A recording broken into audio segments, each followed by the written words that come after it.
I'm standing in a lovely garden, and I'm here with Bonnie from the Regional Water Providers Consortium. And today, Bonnie, we're going to be talking about something we've never discussed before, which is drip systems and vegetation. But first, this is a beautiful space, and it wasn't always this way, was it? It wasn't. It wasn't.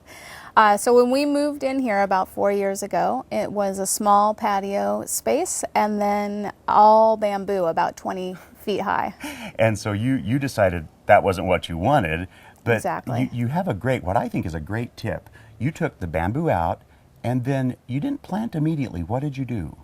Yeah, so I wanted to really study the light and water needs of this area, so I planted a bunch of annuals that I had raised from seed, and it did a great job. Because it gave you a whole host of information then to Exactly. plant these beautiful plants. And tell us, this year to date, how many times have you had to water back here?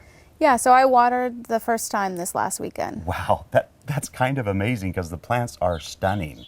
Now, speaking of that, there is some beautiful vegetables in pots, and these are peppers, and they're really lovely. How do you go about watering these?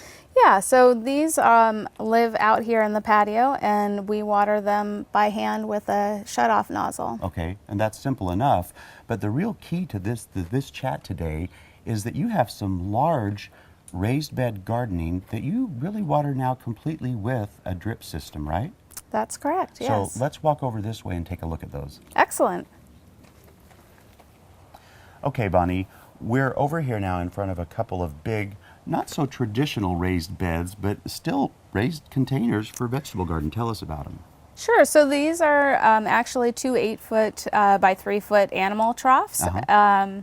And we place these on the driveway as a compromise. I wanted raised beds, and my husband wanted to keep the driveway. So there was a compromise reached, and both walked away happy. Exactly. Now, the stuff in here, I see a system. So tell me about the concept of how much water and why you did it this way. Sure. So this system is actually based on square foot gardening. So the idea of being able to water each square foot evenly. And these blue emitters here use half a gallon an hour. Okay.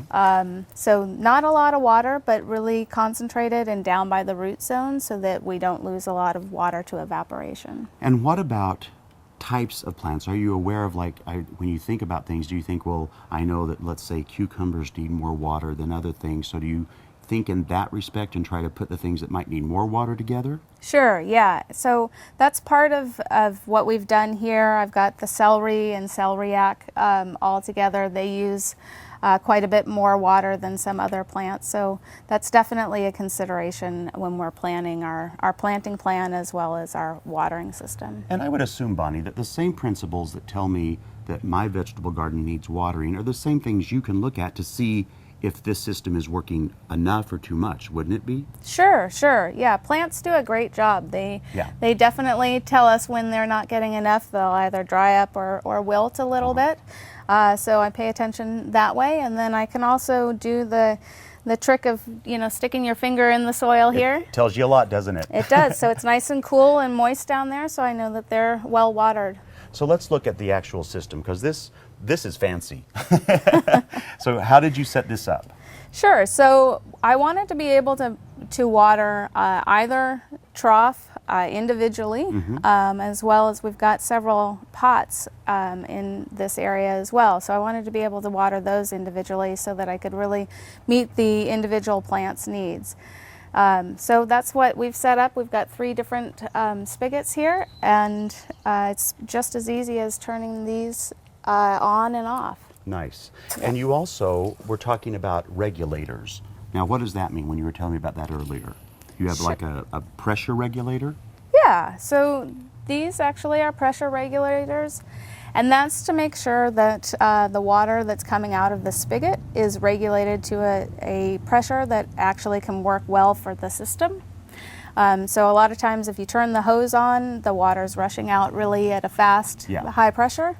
And these systems actually work better at a lower pressure, so that's what those do. And if you're going on the basis of a half gallon per emitter per hour, the whole thing can change if that isn't regulated properly. Exactly. And I'm assuming that at your website you have information on this kind of stuff. We definitely have information on watering efficiently Yeah. and different types of irrigation systems, and that's at www.conserveh2o.org. Well, listen, if you've never done a drip system in a vegetable garden, these might hopefully get you excited about it. It makes, if you go on vacation, easier. It makes taking the hours that it takes to hand water out of your life, so that makes it easier and more fun to spend time in the garden. Definitely. So thank you so much, Bonnie. For more information, go to gardentime.tv. We'll click you over to their website. Thanks so much. Thank you.